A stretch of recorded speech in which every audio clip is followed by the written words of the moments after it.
excited. Welcome to Big Ideas, the podcast where three co-hosts rotate roles to explore real conversations, meaningful ideas, and the decisions that shape our lives. I'm Jessica Broadway, a mom, coach, author, speaker, community advocate, passionate about the people that I share my life with. And I work with people that are navigating seasons of change to help them kind of get some clarity and move forward with purpose.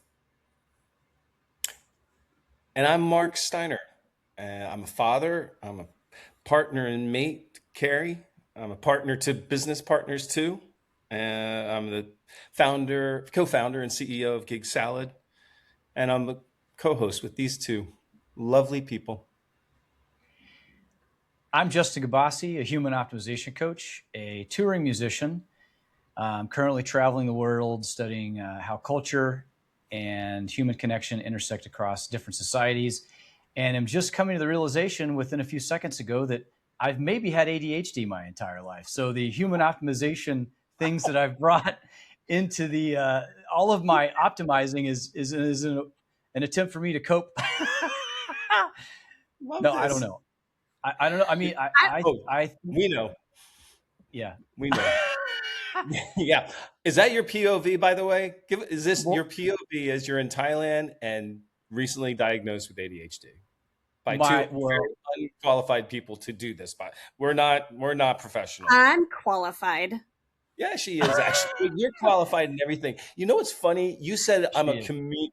I thought you were going to say I'm a comedian. I thought you were going to introduce yourself as a comedian before you said comedian. I mean, I probably could at some point. I've looked at some of our episodes and my comedic timing is exceptional. It is. Yeah. It's threes. It's boom, boom, boom, threes. It's us. Yeah. Man. Did we all say we were at? Yeah, I'm in Thailand, and this is like a bomb that got dropped like right before we started the thing. But I don't know. I'm going to have to really wrap my head around this and digest it because it does make some sense that all these things I've spent time and energy to optimize, all these systems I have in place, kind of keep me between the lines, so to speak. So I don't know. I'm mind blown right now. We'll figure it out in the coming days and weeks. Yeah, it's as mind blowing to us that you didn't know. What'd you say, Mark? That I didn't. Yeah, it's as mind blowing to Jessica and I as that you're surprised, but that's okay. It's all right. Wow. So for our listeners, in our pre-show discussion, Justin said that it's been some time since I've dropped some ADHD nuggets on him, and he started to reflect that maybe I was hinting at something. And I said, wait, you don't know? And he was surprised. And so then when Mark joined us in our pre-show chat, I asked Mark the same question. Are you surprised that perhaps Justin is somewhat on the spectrum of neurodivergent? And Mark just said, yeah. So we had a little pre-show discussion, and Justin is just coming to an awareness that perhaps he has some of our neurospicy tendencies that Mark and I share, which would make sense why we all get along so well, because like attracts like.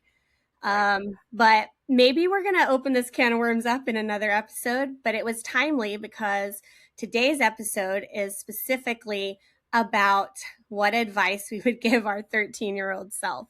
So the timing of this revelation and awareness, I mean, it couldn't have been more perfect. So I'm curious to see how our episode unfolds today.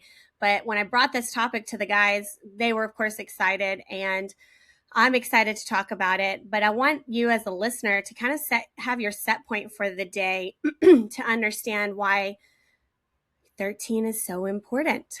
So from a psychological standpoint and from a spiritual and cultural standpoint, those ages between 13 and 16 are considered your rite of passage.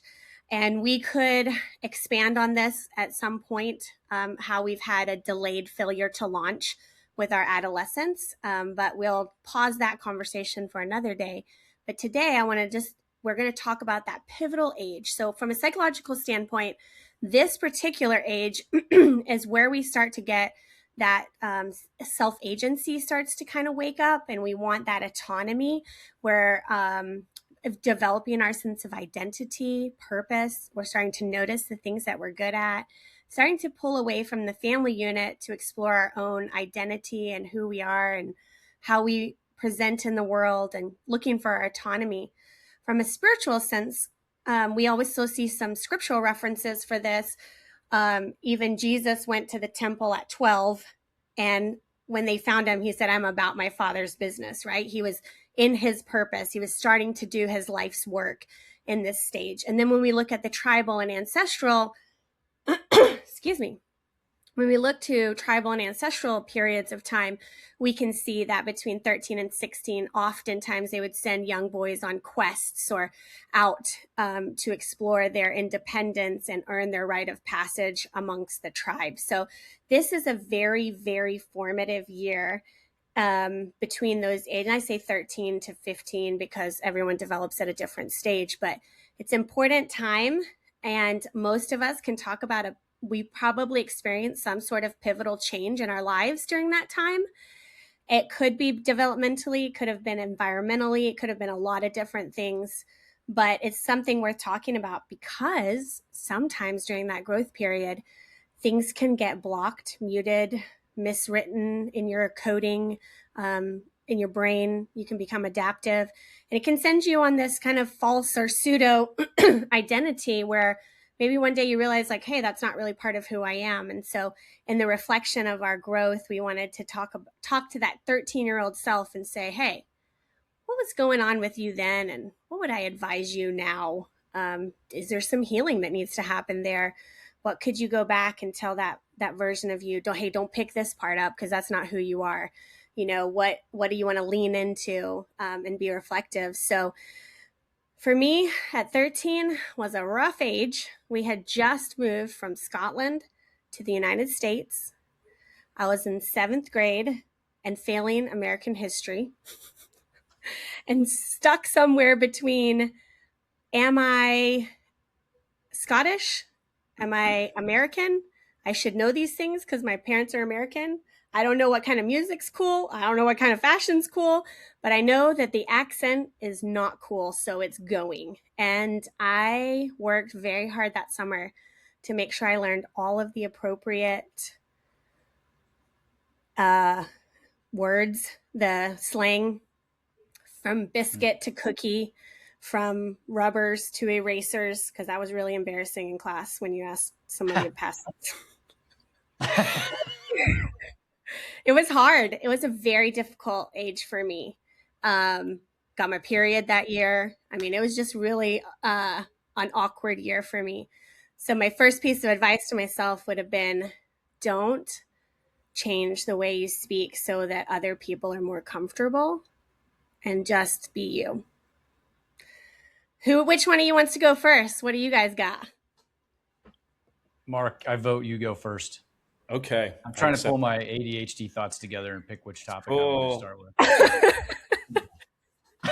Yeah, they're 13. I'm trying. 13 would have been, I think, is the age where in Catholicism that's confirmation. You get your confirmation in. Also in I think Jewish. Or is it 15? I think it's a little. Yeah. I think it's a little older to get bar mitzvah and bat mitzvah. But yeah, I mean, 13 to 16, you're right, Jessica, the quinceaneras and the bar mitzvahs, the bat mitzvahs, the confirmations in the religious world, it's a really pivotal time. Because I think whether, call it agency, call it finding your independence, you're really starting to push back. You're going through puberty. You're starting to, you're at least feeling like you're feeling your way into adulthood. I'm a man, or I'm becoming a man, or I want to become a man. You're what are you, freshman in high school, or getting it's close? So now you're the small guy on the block. Certainly, you're in and around, seniors and looking up to older people. And for me, that I was constantly finding my identity in other people. I was always looking to others to model myself. And whether it was on television, which it was often on television, it was actors, and it was how actors looked. And sometimes it was the characters that they played, it was, take the Brady Bunch, for example. You had 6 different children on there at 6 different ages. And, I would, am I Greg? Am I Peter? Mm. And which one did I like the most? Which one fit the characteristics that I most admired? I wanted to be funny, and Peter seemed to be more the funny guy. He was, so, what would I say at 13? Be yourself. Fu- and it's tough because I feel like we sometimes find ourselves in how we, again, model or mold ourselves in what we see in others. It's that mirroring or attract. What is it we're attracted to in others, and I want a little bit of that characteristic, and I want a little bit of that, and then, I think I know what I was and am by nature. And what I would say to the 13-year-old right now is lean into that. It's Hmm. okay. It's okay to just be yourself. And I think I would have been a much different person at a much earlier age had I done that. So that's the first thing I would say. Justin, how about you? It's I'll start or rather continue on the heels of what you said a little bit, because that age was pretty brutal. Um, my Oh, it was. parents were going through a divorce. I had braces. I was wearing headgear. I had acne all over my body. So if I took my shirt off, like I had pimples on my chest and my arms. And I was a skinny, short kid, hadn't quite hit puberty yet. And I was into all these different hobbies and things in school. So I'll just give you the labels that I had at that time. So I was a band Mm. nerd, but I was also a jock because I was into sports. But I was also into school and education. So I was also kind of a book nerd as well. And so you take, like, for me, it was like the most awkward time ever. And then I'm starting to get interested in girls, but I was invisible for sure, if not grossed out by them. And, or they were grossed out by me, I'm saying. It seemed Hmm. anyway. And so, but then also too, you always have the cliques that form, right? And I didn't really fit into any particular clique. So I was already like pretty lonely, but then I was extra lonely because I kind of fit in a little bit with everyone, which was kind of cool. There was like this universal acceptance of this guy's kind of gets along with everyone. And that actually has paid huge dividends over Mhm. over my life, because I finally settled into that, and I saw I could empathize with everyone in the different group. And then there was even another group, there's the group of kids that are like troubled, right? And they're into drugs or pot when they're really young, or they're drinking, or they're having sex too young, or whatever. Those are the bad kids over there, right? Supposedly. But also, I was so conflicted and I was angry, at the parents' divorce and all the other things I was going through. So I really kind of understood little bits of all the groups. Yeah. And so I never, I didn't really ever segregate myself fully, or segregate others, or discriminate against myself or others, because there was just these common themes. And so what's interesting is, as I've grown through life, you watch all these people in these different cliques that are revered or judged depending on their characteristics and what's cool at the time, right? But as you get into adulthood, these people blossom into the individuals they were always meant to be. And I've luckily been able to stay in touch with all these different people from all Mm. these different backgrounds and cliques. And it's just been amazing. I mean, I have like one of the, I'll just tell a quick story. One of the greatest relationships that's come out of this is with my friend David. And we were not really, we were kind of like pals, throughout. We started kindergarten, went all the way through high school together, and we were kind of pals. But he was like getting beat up or bullied in his own ways, based on some things. And we kind of understood each other, but we never really hung out. And then over the years, we sort of cultivated continue to cultivate a closer friendship. And he is largely in part, or rather, I give him credit for being in Thailand right now. Like Hmm. he has he's in a marriage, and his family, part of his family now through marriage is Thai based, and so now I'm here because of that, and it's just this whole family support system that's just absolutely incredible. And had I, you know, grabbed onto one particular clique and gotten on the side that was against his clique or whatever, then I wouldn't be experiencing this absolutely life changing, amazing thing that I'm having right now. Yes, yes. It Yeah. isn't interesting. I can't help but see it because pattern recognition, right? But it's part of that. Like there is that element of the neurodivergent experience where we have capacity. If you're included in our clique, Justin, if you're accepting that your brain works different than other people's brain, there is, especially in those years where you're searching for identity, there's many different pathways, and so you can see a lot of different versions of yourself, maybe simultaneously or all at once. But you find yourself with this uncanny ability to connect and relate to many different types of people. And I can share the sentiment of the surprising connections I have. I mean, people, oh wow, I didn't know you were friends with them, or I didn't know you knew them. And just that way of being that is the connections go many different age ranges, lifestyles, all of it, because we have this capacity for just seeing people where they and from their lens or their lives. I mean, Mark, you particularly have a wide, I mean, Rolodex or connections. I picture you and then like the Tony Stark connection explosion of like ways that you know people, and you've built a business around that, right? Yeah. So similar to Justin, I wa- I wanted to be popular. Mm. So that was the reason I wanted to. I equated popularity to being a movie star or to being Mm. a rock star. So that was my aspiration. I wanted to be famous, and so that was the intention I set in high school. I was going to be popular, and similar to Justin, it was there was no there was all the same there was all the same cliques. There were the heads, and that was the guys that partied. There was the jocks, there was the band geeks, there was the nerds, and to the best of my ability I tried to mix and mingle with all those various groups. The problem with that is that some of them just don't gel super well. Like you can't be a Mm-hmm. party guy, Mm-hmm. you can't be a head usually, and also be a really good academic, be a great student. And that's where I started to fall. That's where it really went off the rails.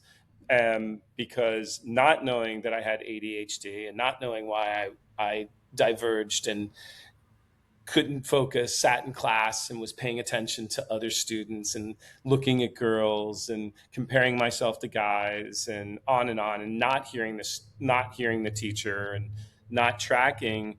I slowly just started to feel more and more inadequate as it became as a student, just as a Mm. general, as, in terms of my education academically. It was like I knew by sophomore year, it was like I'm not college material. I'm not going to continue this. And so what I leaned into was partying, Mm-hmm. and Mm-hmm. I I was smoking cigarettes and I was smoking pot, and that even, I got into some of the extremes. I was doing things, and I had an extreme eating disorder. I was Mm. bulimic throughout high school, and that started in seventh or eighth grade. So, yeah, I had these secrets. I had this thing about me that I was hiding. Um, Mm. I was extremely ashamed and embarrassed about how I viewed myself. Um, and and and through all of that, Jessica, to your point, the one thing I tried to maintain was relationships, and Yeah. I won, and I I and that goes to the masking, and that goes to masking and shape shifting of molding in and wanting to make sure that I was accepted as often as I possibly could. Um, but yeah, I could go. Yeah, I could delve. No, Justin, talking about body, not being embarrassed by acne and things. I didn't want to. I didn't. The reason I didn't become more of a jock is I didn't want to be in. I didn't want to be in a locker room with other men, with other mm, guys. I didn't want to be seen. I didn't want to be, did I, did I have man boobs? Was I not tough enough? Was I not, it was like mm, from muscle to all of it. It was like, I was like, I wasn't enough. I never thought I was enough of any one thing except for the party guy. Cause that was a place to really escape. Yeah, man, the more we talk about it, yeah, so but I loved my jock friends, I loved my the head guys, I loved them all, or at least I wanted them to love me. that's so, what you just said, that part there, makes me think of the phrase that I felt like I belonged everywhere and nowhere at the same time. Like Right. my people pleasing really like kicked in then. I failed PE because Mhm. I had Oh, my see. eczema got really bad when we moved to the States, even more so because of the humidity. We lived in Florida. And so my legs were broken out all the time. And I would wear sweatpants or long pants to cover them up.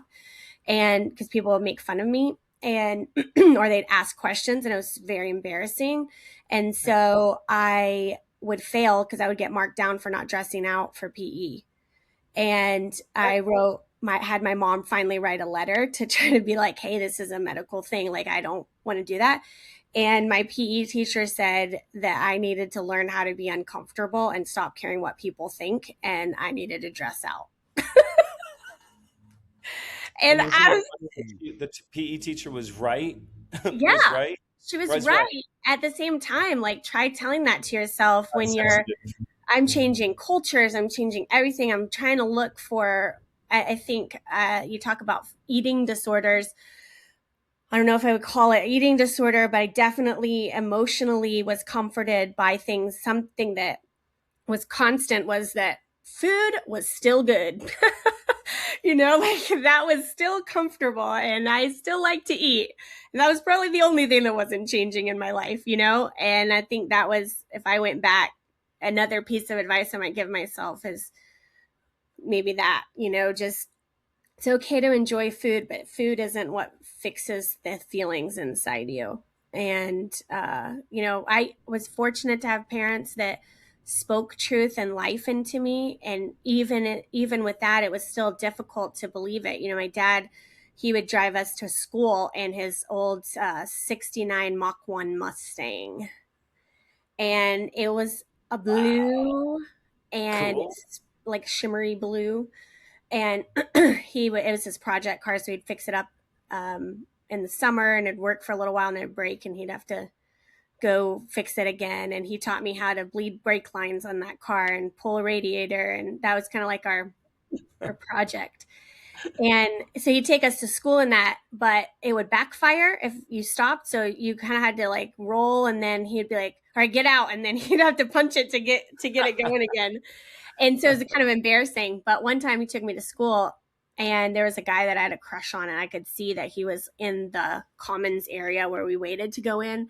And I was like, maybe this will give me some street cred. Like maybe this is like, maybe give us a talking point. And because I know this car, I can flex a little bit. And so we're driving through the car line and he lets me out. And of course, then the car dies. And so he's trying to like fire back up and all this stuff. And then to make matters more compounded, as I'm walking across the commons, I hear him yelling out the window, hey, hey, remember who you are and whose you are. And I was like, Oh no. stop No. talking to me. Like, so embarrassed.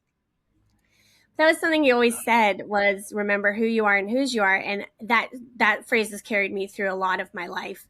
Even though it was embarrassing there, it was something I always anchored back to when I would feel distracted or drifting. I was like, remember who I am and whose I am. And who I am has changed and evolved. Whose I am has changed and evolved. And at that time, I just knew it as, well, I belong to Dean and Kelly English. It was upholding the family name, right? Like your roots. And as I've grown now, whose I am is a wife and a mother, but ultimately the highest level of where I belong is I belong to God. And that never changes for me, even though the people come and go. So it's interesting to just like the form of identity shapes and shifts with us throughout our life. And it's not our identity at 13 is not our identity at 21 or, as we grow and evolve. And Justin, you talked about that awkward stage of your life and those awkward moments. How have you used those moments to evolve and shape? Like what is that 13-year-old kind of lent to the version of you that you are now? I thought this is going to be controversial, but one of the statements or cliches, I oftentimes kind of believe in cliches because they stood the test of time. You know what I mean? And there's usually some nuggets of truth in there.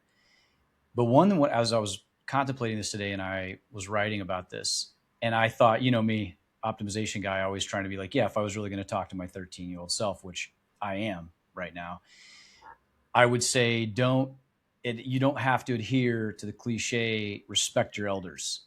Now I'm going to have to talk about this a little bit. Like it's a bit of a disclaimer, but probably one of my greatest struggles and one of the biggest wastes of energy throughout my life, and what I'm finally coming to terms with now at my age as a grown man, is we're brought up to just take everything for face value, that you're supposed to blanketly respect and therefore act accordingly to any number of people in leadership positions that are older than you, be it school, church, your parents, your guardians. Now, the disclaimer is that doesn't mean don't be kind and don't Respectful. You can be respectful and be kind, and you can still make sure you have yourself grounded in good character and morals and ethics. But too many times I have listened to the advice or the opinions of those that I was told to respect. And a lot of those times, those paths I've taken based on that advice or those opinions or my programming to respect those people and do what they say has ended up in a lot of wasted time, energy, and sometimes money. And so I wish I would have gone back to myself and said, hey, handle yourself like a pro, be very kind, be very courteous, be cool. But if it doesn't resonate with you on a gut level and it doesn't feel right and it's not your truth, then say thank you and continue on the path that you know is the best for you. Do you think that maybe you have equated respect with please? And because as a person who knows a lot about or has experienced people pleasing behavior, sometimes we think that when we disagree with, I've heard it before, like disagreeing was considered disrespectful. And instead of the respect is, I respect you, I hear you, I'm going to give you time, space, and energy to express yourself. But I don't have to agree with you in order to respect you. Do you think that there's been some confusion in that and distortion around what it really means to respect someone versus to please or agree with someone? Is that kind of what you're getting at? Yeah, this is where you're really good with wordsmithing. Exactly that. I think it's like you want to be kind and respectful, but I guess I've fought against or wasted time and energy on what the pleasing, and then if you don't do what they think you should do, right, and then there's usually fallout, and that takes extra time and energy and emotional bandwidth and stuff, and so you have to be pretty robust to then continue down your own path, right? And my whole life, I've been marching to the beat of my own drum, pun intended. I've done most everything has been unconventional. And it's not come without quite a bit of, at times, strife, because I've gone against the good opinion of others who I am supposed to respect and listen to. And I would just tell my younger self, hey, that's okay, and stay the course. Um, yeah. Yeah, I was thinking what I meant to say, I think the distinction is to to be respectful is to be polite and Mm. courteous, but to respect behavior is a different thing. Like Ooh. if you're dealing with a teacher, or you're dealing with a neighbor, or it could even be a religious leader, or whoever the adults are in the room. I think the expectation for me was always, it wasn't as extreme as here in the Midwest or in the South. It's very common to, you teach your child to sir and ma'am, yes ma'am, no sir, that sort of thing, and that was being respectful. Um, I think that that can actually often cross the line and be a little disingenuous. But I think there's a way of being, and it's not even kind, but it's just being courteous and polite, knowing your place, and then you can go away quietly and say, "Yeah, I don't respect that person. I don't like that behavior." If, Mm-hmm. if if my parents are teaching me that just because they're an adult, I'm supposed to respect that, or i.e. mirror, imitate that, be like that. That's what it means to be an adult. I don't want anything to do with it. And I can see where you're coming from, Justin. I think I know what you're saying, uh, as far as that goes. Yeah. Yeah, you Jessica, what are your thoughts? no, I just absolutely agree with you on that. The blurring of the lines. I love etymology and the study of words, and say what you mean and mean what you say is a principle I coach by, because I find that oftentimes I've done it where I said something, it landed differently, it was interpreted a certain way. And I said, instead of clarifying, I said, well, that's not what I meant. Right. And we know from psychology and all the other studies that are out there that most of what you say is said non-verbally. Right? It's only a small percentage that's actually said with the words that you have.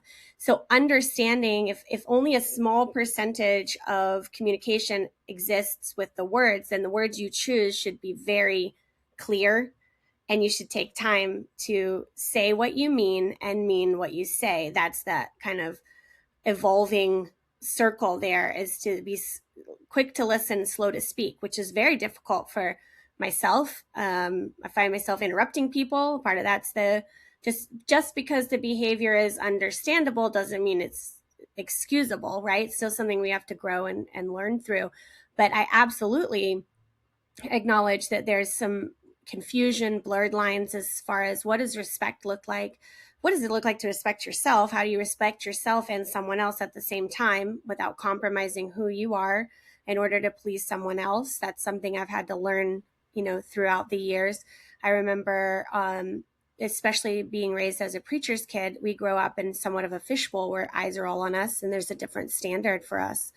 And one day at church, I had a pair of shorts on that were modest. I would consider myself to be a very modestly dressed person. I was not attention seeking at all. In fact, my shorts were the longest pair of shorts out of all of the girls. But I was wearing a tank top, a spaghetti strap tank top.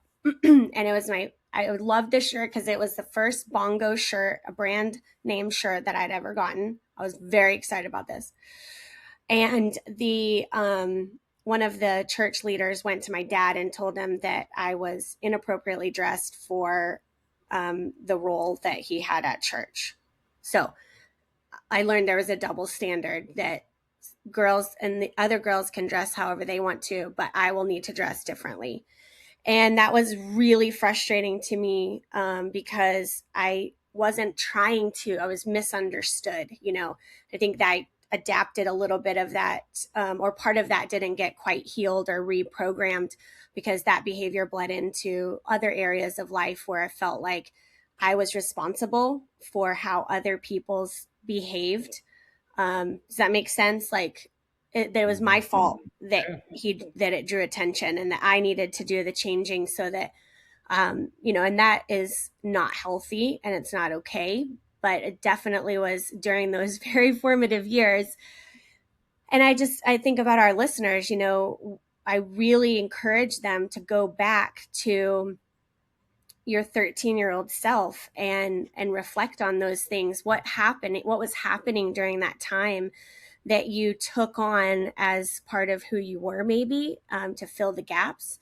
And maybe it's time to let go of some of those, to heal some of those pieces. um, as we wrap up our time together, I put together some questions for people. Do you guys want to hear them, or do you have Yeah. anything first? Yeah. Yeah. Yeah. Yeah.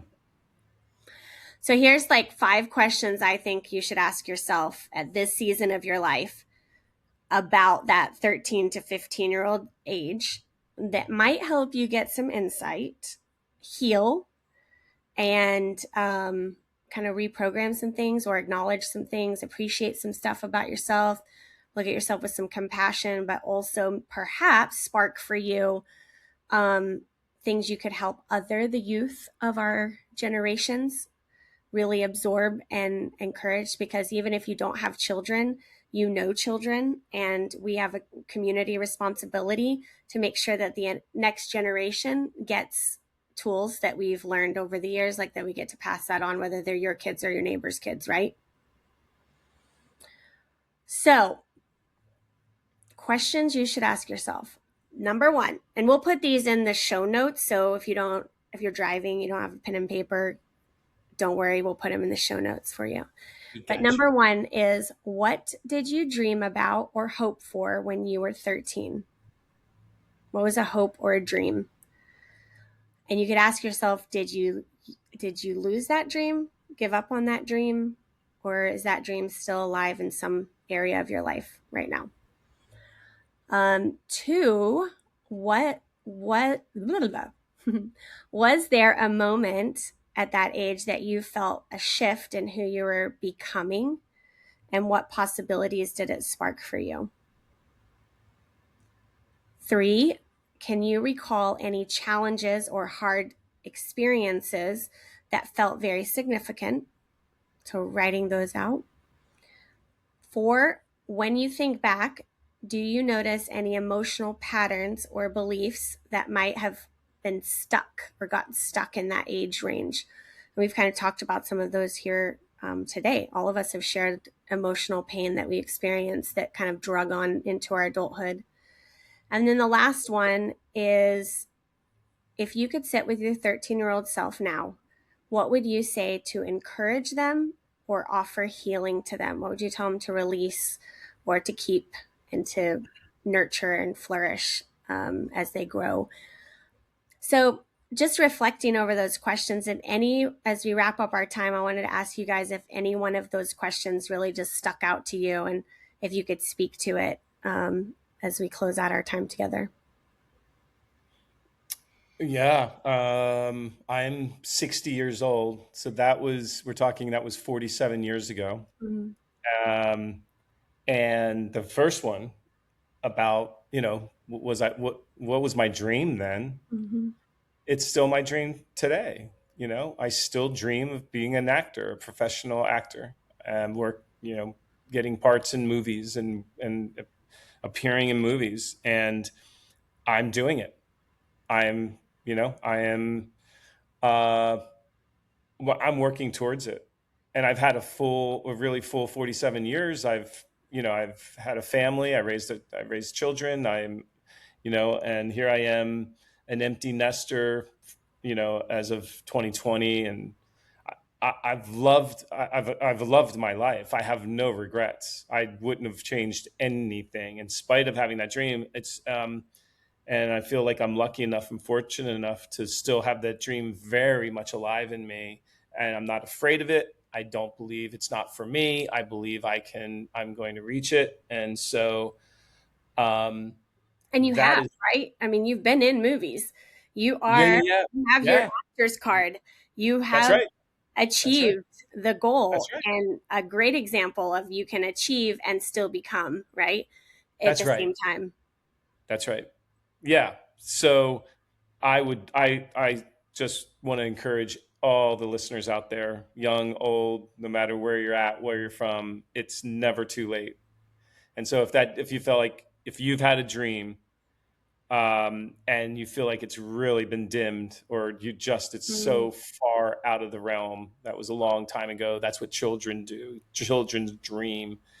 Uh, reawaken it, or at least at a minimum, find a new dream and do it, no matter how old you are. I'm talking especially to my generation. I'm Mm. talking to the class of 1984, and those even older than me. It's never too late. I love that. Good stuff, bro. For me, I feel like I was really trying to lock in on each of the questions, and I feel like the fifth question had to do with um, kind of an internal journey of like working on past hurts and stuff. Is that right? Yeah. And so so the way where I really resonated the most with that one, of course, also Mark's, but is kind of two part. The first one is getting really clear on which relationships in your life are reciprocal, and there's a skill you have to cultivate to do that, which I'll get to secondly, but let me clarify what I mean by this. So a, a relationship that's reciprocal means that you're you're giving to someone because you want to, right? But then there's also maybe some reciprocity, so it's mutually beneficial. You grow together, you love together, you thrive together, right? And again, it goes back to the theme I was speaking to at the beginning of the podcast, where out of obligation or whatever the case might be, sometimes we give a lot of our mental, emotional, and time or energy in our time to relationships that are just kind of maybe one direction, right? And so getting to part two of that is the way I've been able to overcome that is to work on forgiveness of myself first and Mm. foremost, so that I feel like I deserve the kinds of relationships that are reciprocal, and then forgiving those that where I wanted the reciprocity and it wasn't there. And so forgiving them and letting that go, you know? And so what happens then is then you recapture all this bandwidth, mental, emotional, physical, all that stuff, bandwidth, and your time. You can recapture a lot more time. So then you can channel that back into like what Mark said, which is your dreams and your goals and your aspiration of living your best life. I love that. It's good, bro. Really And good. Thanks, man. you, I think you've done what I've seen you do is a lot of internal work to kind of map out the past, present, future version of you, and speak to that and look for that, and learning to love. I know you've shared a lot about this on your social media, but learning to love every stage of you. And what would you specifically do? And I'm a big fan of letter writing, and even writing a letter to yourself. And I've done that before. That version of me, that tender 13 to 15-year old. And I used to journal a lot, and I kept them all. And I have it here. This was my journal from when I was in my Wow. early teen years. She's holding up like this.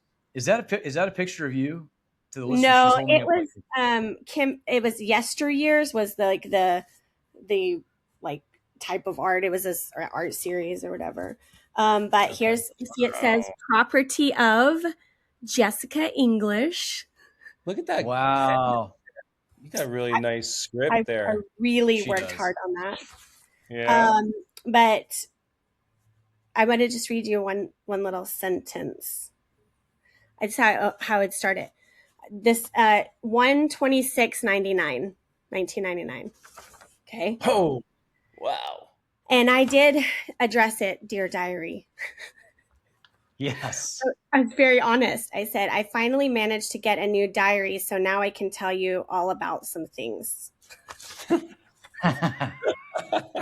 So I wrote to myself pages and pages and pages of, Wow. thoughts. Wow. And sometimes I tried on some nicknames, and sometimes I didn't. And there's one, Dear Diary. no prizes for guessing what today is. Like I No prizes for. This is how I talk to myself. I was just, diary was a person. But I think that really helped me process a lot of things that I was going through. And I kept this. Here's the thing. Here, I don't know why I knew this to do this at this age, but I did. This is one, I'm not going to read you all of it. But I wrote a letter to my future children, not knowing what I Whoa. would. And how old were you in 1999? Somebody else do the math. I'm 40. I'll be 44. So what is that? Oh, don't do that to me. Was I Well, it would have 16? been 44. You would have been uh, not not that. 44 minus 27. Was I 16? I Gosh, was 16. it's embarrassing. Yeah, yeah. I was People are around like, she was 17. She was People are like, oh. this is Our very listeners bad. are like, well, a bunch of ADHD neurodivergents can't do math here on the deal either. That's right. No, because you put me on the spot. I wasn't ready for Okay, that never part. mind. It's not. You didn't put that in your Anyway, diary. Go ahead. Yeah, I wrote sorry. a letter because I was dealing with some pressure from a boyfriend, some boys Oh, that I had dated. And so I wrote a letter to my future girls. And I said, hey, girls, this is your mother. I know that you're probably thinking, oh my goodness, my mom is such a dork. But I hope that the past few pages have been somewhat insightful to you. And then I go into like tell them about the things I hope for them when they're going through a season of pressure and how to make decisions that align with who they want to be in their future. And then I wrote a letter to my future husband about the struggle that I was going through at the time and why I was choosing what I was choosing. And it was for him and for our future relationship. And then I wrote a letter if I had boys and what I would say to the boys. So it's just interesting. And I've kept it all these years and I've let young girls read it, girls that are oh, really close to my family. wow. Let my boys read it, my husband read it. It's just been something that I've kept. And so I didn't plan on it going this route. I just was going to show you the diary and I forgot that anyway. So I think You lit me up. Goose and pimples. and letter writing is really, really important. And so Hmm. if you haven't ever done that before, write a letter to the past version of you and the Yep. future version of you. And why are you making the decisions you're making today? And because we all have insight for the past version of us. But someday this version of you will be the past version of you. And you'll look back and say, dang it, I wish you'd done this then, or I wish you knew this then. So, this ability to journal and write things down and process through writing and thought and expanding time and space and your identity of who you were, who you are, and who you're becoming is so important. And that's just one of the best techniques I've found for that. It sounds cheesy, it sounds silly, but you can gain a lot of insight um, during doing that exercise. And so I would just encourage our listeners to write a letter to your 13-year-old self and then take some time to look 13 years, 14 years into the future and what might you want that version of you to say to yourself, or just play that game of past, present, and future. There's some healing in it for you. So I hope you were encouraged today. Any last thoughts, guys? I I appreciate haven't you been as doing. diligent. Go Oh, ahead, Justin. sorry. I was just gonna along those lines, Jessica, because that's so powerful. Is just I used to carry a photo of my younger self in my wallet for years, and that was kind of my way to go through that process. I journaled some too, but that was a daily reminder when I reached in my wallet to get cash to be kinder to myself because I was trying to treat myself how I would treat that younger version. Wow, Mm, that's so a cool practice. That's a cool practice. I might start doing that. I appreciate you doing show and tell. Yeah, me too. Um, I really do. I Jessica, you continue to amaze me. I mean, the presence that you had to do what you did, and to see a woman X amount of years later. I don't ask me to do the math because I still don't know how old you were at that age. But I don't know.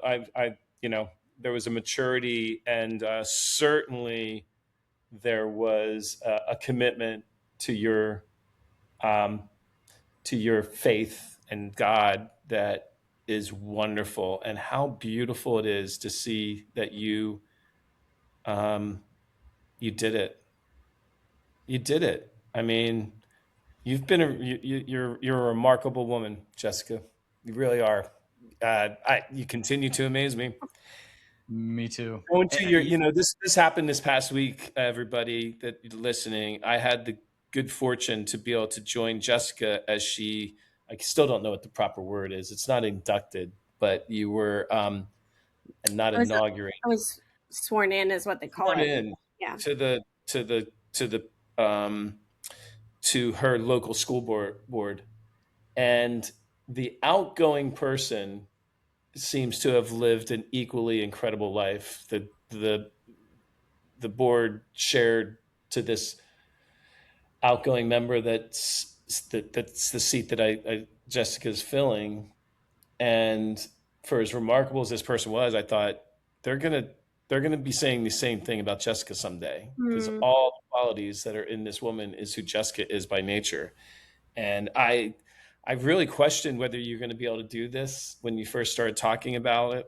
And I was like, you can't do one more thing, Jessica. You're not going to be able to this on top of everything else.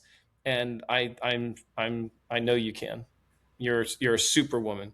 Josh is a really lucky guy, really lucky Yeah. husband, and your children, Hmm. your sons, they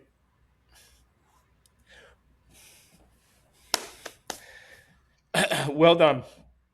Yeah. Yeah. And you know what? Right. And we are so lucky that people like you that started with the kind of processes you did at that age are in leadership positions now. I mean, Yep. amen. Amen, my friend. And Yeah, the Knicks only is my yeah. Your only school my board is honor to have you in my court and as my yep, friend. yep, yep. Well, Thanks for Bravo. me, Justin. I appreciate and I will receive, as uncomfortable it is, the acknowledgement and thank you for that.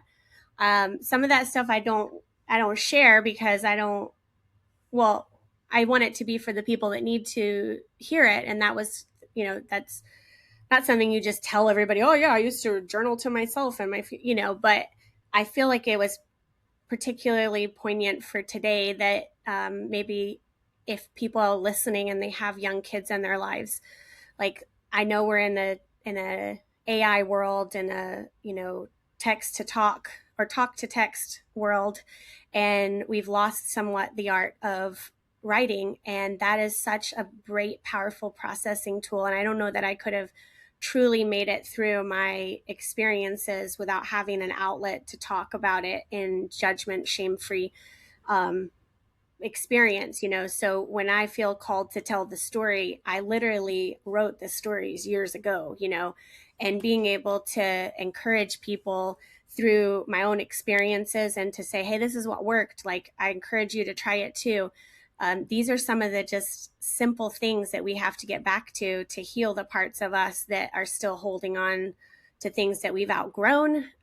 We need to move on from, because there is a lot of purpose in life and there's lessons to be learned, and it's so valuable.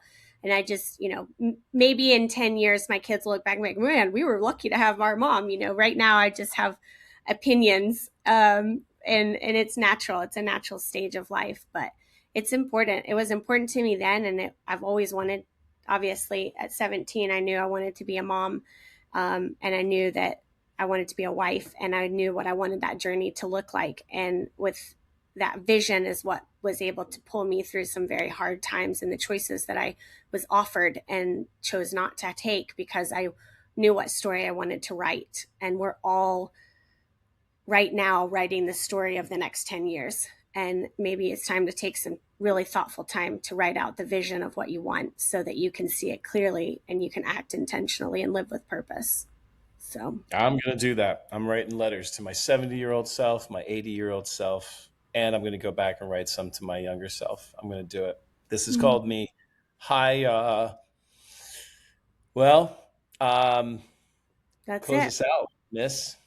Thank you all for listening, and thank you guys for bringing your ideas to the table for us to talk about. Thank you all for listening to Big Ideas. It's a podcast about people, perspectives, and the ideas that shape who we're becoming. If this episode sparks something for you, stay curious, and we'll see you next time. Bye.